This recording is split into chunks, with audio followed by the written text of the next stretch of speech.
porque nós vamos falar que em peregrinação no Senado para que tenha o nome aprovado no Supremo Tribunal Federal, o advogado-geral da União, André Mendonça, indicado pelo presidente Jair Bolsonaro para o lugar de Marco Aurélio Mello na corte, tem enfrentado resistências pela lealdade ao chefe do executivo e também pelo alinhamento a setores evangélicos. Vini, o presidente da OAB, Felipe Santa Cruz, fez críticas, né? Você deu esse tom à OAB, hein? Não, porque o Felipe Santa Cruz a gente já sabe o que pensa, né?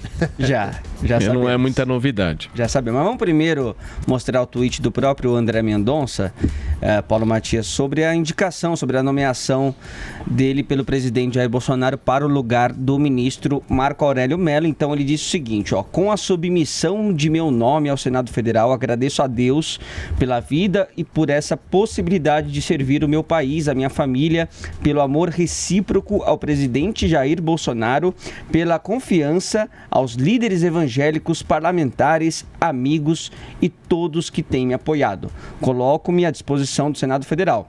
De forma respeitosa, buscarei contato com todos os membros que têm a elevada missão de avaliar o meu nome. Por fim, ao povo brasileiro, reafirmo o meu compromisso com a Constituição e o Estado Democrático de Direito. Deus abençoe o nosso país. Então, o André Mendonça é o ministro terrivelmente evangélico prometido pelo presidente Jair Bolsonaro desde o início lá atrás, da sua gestão. Verdade. Acabou até decepcionando, Paulo, com a indicação do Cássio Nunes, né? Porque não era esse ministro terrivelmente evangélico, mas agora ele indica o André Mendonça, que tem sim essa resistência no Senado. O nome dele dificilmente não vai ser aprovado no Senado Federal. Até porque ele tem, Paulo Matias, como nós já falamos aqui também, a aprovação dos próprios membros do Supremo.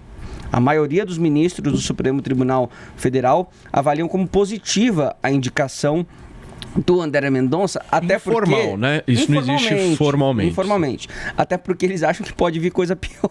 Perfeito. Caso ele não seja aprovado. Mas o Felipe Santa Cruz tem criticado isso que ele chama de exploração religiosa. Vamos ver o que disse então o Felipe para a coluna da Mônica Bergamo. Quem agradece a líderes religiosos por sua indicação não merece ser nomeado. Tudo que o Brasil não precisa é de uma guerra religiosa. O ministro Luiz Fux é o primeiro presidente judeu do STF sem que ninguém fale disso. É uma vergonha a exploração da religião para ser ministro do STF. Lembrando que ontem nós mostramos aqui também que o presidente Jair Bolsonaro fez aquele pedido, pode ter sido até uma brincadeira dele, mas ele disse que o único pedido que ele fez ao André Mendonça é de que ele fizesse uma oração antes das sessões do Supremo Tribunal Federal. Muito bem, meu querido Adrilho Jorge, eu fico pensando aqui, até nessa possível dificuldade de se aprovar o André Mendonça, que eu não acredito, mas o André Mendonça é um nome mais do establishment, um nome que agrada a Toffoli, agrada a Gilmar Mendes. Eu fico pensando, imagina se fosse um nome outsider, um cara, um jurista que realmente não tivesse esse alinhamento que o André Mendonça tem, não ia ser aprovado nunca. Sim, eu acho que o Bolsonaro teve uma jogada política interessante. É um homem que tem um alinhamento entre os juristas, entre os ministros do STF, tem uma linha de pensamento muito conservadora, extremamente evangélica, chegou a atacar os críticos do Bolsonaro, né, quando eventualmente teve essa questão da Lei de Segurança Nacional, até foi assodado demais, ao meu ver, em nome dessa guerra cultural que existe. Agora, eu não vejo nenhum problema em ter um ministro alinhado a líderes evangélicos ou um princípio de cristianismo. O cristianismo é a base do humanismo, como a gente reconhece hoje. O Estado ser laico não quer dizer que o Estado tem que ser ordinariamente ateu e que você não possa expor e executar os seus princípios morais baseados ou não no cristianismo. A gente tem uma guerra cultural em curso e essa guerra cultural está também no judiciário. Quando o Barroso tenta empurrar causas abortistas ou de lei contra o que ele percebe como sendo homofobia ou outro tipo de coisa, ele está fazendo, e ele diz isso de maneira muito clara, um ativismo judicial para o lado de um tipo de progressismo que se choca em grande medida com valores morais cristãos.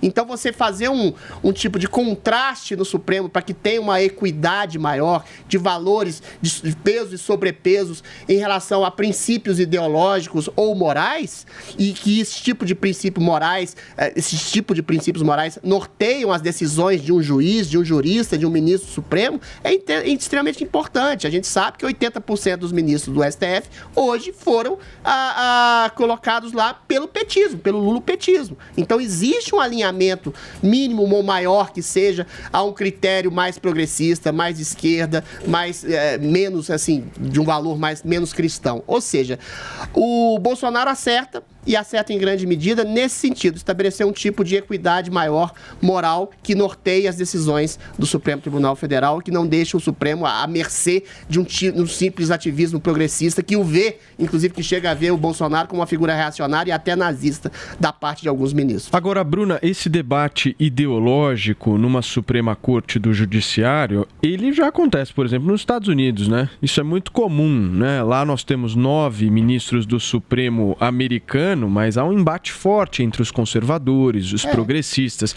É que aqui a gente não estava muito acostumado com isso, porque nós tivemos tantos anos de governos do PT e praticamente quase todas, né, as indicações no Supremo Tribunal Federal feitas pelos governos petistas. Então há um alinhamento ideológico único no Supremo, não há?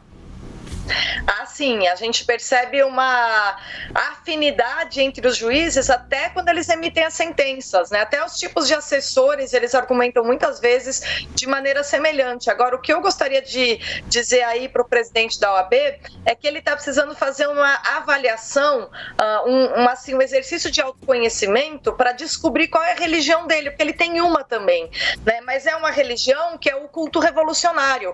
Essa semana a gente tem agora, felizmente foi traduzido pela Faro Editorial, fazer uma divulgação que é importante, tá? Foi um livro importantíssimo, escrito pelo teórico Albert Mathies, tá? Chama As Origens dos Cultos Revolucionários, Fanatismo Ideológico, as origens dos cultos revolucionários, em que ele descreve as religiões do Estado, mas eu tô falando assim, tinha cerimônia, tinha tipo deuses, isso começa lá no século XVIII, o iluminismo, Deus vai ser agora a virtude X. Então você tem uma série de religiões seculares, entendeu? Então quando ele fala em Estado laico e tal, ele está ignorando que tudo aquilo que ele professa nasceu de uma transposição da religião para ideologias, que são, na verdade, cultos informais baseados num direcionamento político. Então, como é que um fanático religioso como ele pode reclamar de um sujeito que se orienta por uma religião, né? É uma falta total de noção. Esse livro aqui, eu acho que todos os brasileiros que gostam de política realmente deveriam analisar para entender como de que chama, maneira Bruna, que o livro? essa religião do socialismo, ela está tornando péssima a nossa capacidade de discutir política num sentido mais amplo, compreendendo inclusive as diferenças entre progressistas e conservadores e entendendo a legitimidade de ambos esses modos de entender a melhor maneira de resolver problemas em comum. Ô, Bruna, repete, por favor, o nome do livro e o autor, porque para quem está no rádio não conseguiu identificar através da imagem. Também aqui. Isso, a Paulinha vai divulgar. É Albert Mathies, tá? Esse cara aqui, Fanatismo Ideológico, as origens dos cultos revolucionários, saiu pelo selo Aves Rara da Faro Editorial, que tem aí, né, o Aves Rara publicado, os outros colegas de Jovem Pan, livro do Rodrigo Constantino, do Fiuzi, etc. É uma coleção extraordinária. Muito bem. A Trilhos quer falar mais alguma coisa? A Bruna coloca um tema muito interessante. Tem um grande filósofo francês, agora me esquece o nome, que ele fala: quando você deixa de acreditar em Deus, você passa a acreditar em qualquer coisa. E essa secularização do humanismo, né, do cristianismo para o humanismo laico, Chesterton. E aí você estabelece esse culto a uma política como salvaguarda do paraíso na Terra, e esse culto à política como salvaguarda do paraíso na Terra deu na Revolução Russa, na Revolução Francesa, que são revoluções que queriam exatamente estabelecer o princípio de humanismo, de solidariedade, fraternidade entre os povos, e se transformaram em tão ou mais tirânicos que os governos que eles conseguiram derrubar. Ou seja, é um tipo de culto pagão a um tipo de liderança hegemônica de um Estado como salvaguarda. Isso é a origem básica do comunismo que a gente vê hoje em Venezuela, em Cuba, na Nicarágua e em outros países tirânicos. Eu vejo com bons olhos esse enfrentamento enfrentamento ideológico numa Suprema Corte do Judiciário. Acho que isso é saudável, você ter conservadores, você ter progressistas dialogando, debatendo, divergindo, convergindo.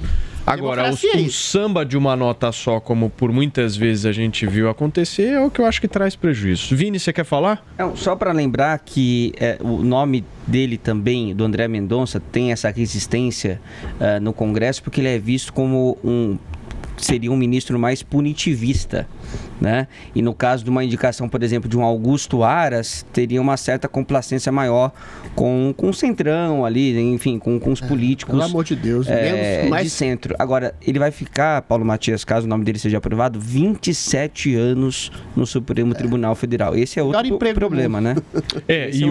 O próximo mandato na presidência da República, de 2023 a 2026, se eu não estou enganado, troca mais 2 ou 3 ministros, ou seja, vai representar uma grande alteração. Vai ter a aposentadoria do Gilmar e da Rosa Weber, né? Exatamente. Exatamente.